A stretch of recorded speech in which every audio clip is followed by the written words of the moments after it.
নমস্কার বন্ধুরা, job Genex YouTube চ্যানেলে আপনাদের প্রত্যেককে স্বাগত। ডিএ নিয়ে অত্যন্ত গুরুত্বপূর্ণ একটি আপডেট আপনাদের সাথে শেয়ার করতে চলেছি। ফিনান্স ডিপার্টমেন্টের তরফ থেকে একটি নতুন নোটিফিকেশান পাবলিশ করা হয়েছে। জুলাই মাসের এআই সিপিআই মেনে কতটা ডিএ বাড়তে চলেছে তার কিন্তু তথ্য তুলে ধরা হয়েছে, কতটা পয়েন্ট বাড়লো।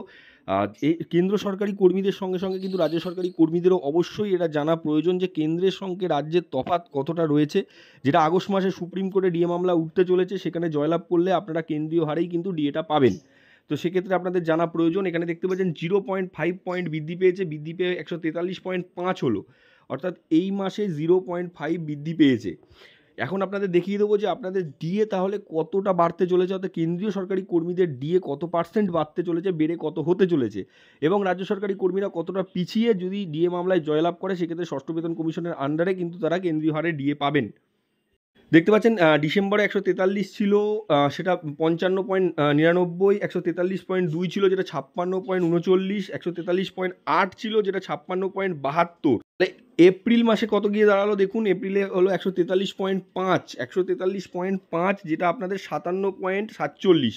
ফ্যাকশনটা কেন্দ্র সরকার কাউন্ট করে না, সেক্ষেত্রে 57 আপনারা পাবেন।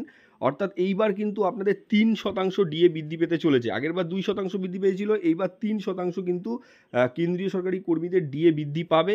রাজ্যের তফাৎটা কত রইল সেটা আপনারা দেখতে পাচ্ছেন। আগস্ট মাসে ডিএ মামলা উঠবে, আবারও সুপ্রিম কোর্টে ফাইনাল শুনানি হবে, সেক্ষেত্রে কিন্তু বাকি ডিএটা আপনারা পেয়ে যেতে পারেন ষষ্ঠ বেতন কমিশনের আন্ডারে। খুবই গুরুত্বপূর্ণ আপডেট ছিল, আপনাদের সাথে শেয়ার করলাম। অবশ্যই লাইক করে বন্ধুদের মাঝখানে শেয়ার করে দেবেন।